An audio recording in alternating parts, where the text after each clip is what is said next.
ঈদ বাজারের মতো ঈদের ছুটিতেও নগর জীবনের নিরাপত্তা চান নগরবাসী। এর জন্য তারা জেলা পুলিশের তৎপরতা অব্যাহত রাখার আহ্বান জানিয়েছেন।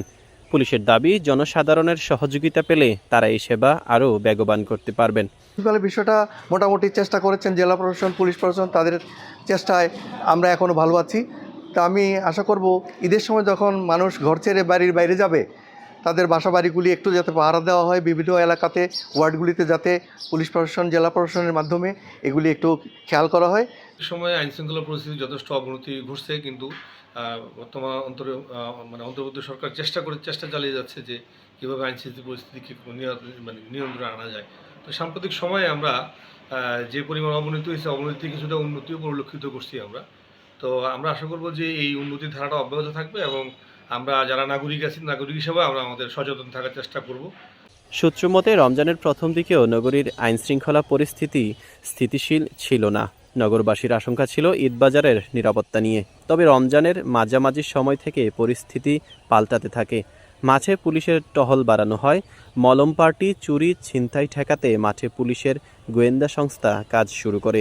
বিভিন্ন মার্কেটে পুরুষের সাথে নারী পুলিশও দায়িত্ব পালন করে। এছাড়া বড় ধরনের সমস্যা মোকাবেলায় কুইক রেসপন্স টিম কাজ করে। হাইওয়ে পুলিশ সহ অন্যান্য বাহিনীর সাথে জেলা পুলিশও কাজ করেছে। পুলিশ সুপার আইনশৃঙ্খলা পরিস্থিতি তদারকি ও যানজট নিরসনে বিভিন্ন সময়ে নগরীর বিভিন্ন এলাকায় তৎপর ছিলেন। এসব আয়োজনের কারণে কুমিল্লা নগরীর ঈদবাজারে উল্লেখযোগ্য কোনো অপ্রীতিকর ঘটনার খবর পাওয়া যায়নি।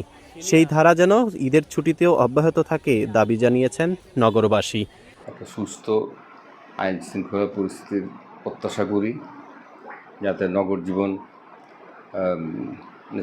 শান্তি এবং নিরাপত্তা বিঘ্নিত না হয়, মানুষ শান্তিপূর্ণভাবে পরিবার পরিজনের সাথে মিলিত হয়ে ঈদ আনন্দ উদযাপন করতে পারে। ঈদে যাতে মানুষের বাসাবাড়ি নিরাপদে থাকে, সেজন্য আমাদের নাইট পেট্রোল সহ অন্যান্য তদারকি ব্যবস্থা থাকবে এবং ঈদে ঘরমুখী মানুষের যাতায়াত নিরাপদ নির্বিঘ্ন করার ক্ষেত্রে আমাদের ঢাকা চট্টগ্রাম মহাসড়ক সহ বিভিন্ন আঞ্চলিক সড়কগুলোতে পর্যাপ্ত নিরাপত্তামূলক ব্যবস্থা আমরা নিয়েছি। কারণ ঈদের ছুটিতেও অনেক মানুষ তারা ঈদ উদযাপনের জন্য বাড়িতে চলে যায়। সেক্ষেত্রে তাদের বাসা যাতে নিরাপদ নির্বিঘ্নে থাকে, আমরা তো সবসময় কাজ করব, আমাদের পেট্রোল কাজ করবে, আমরা যারা আমাদের তদারকি থাকবে।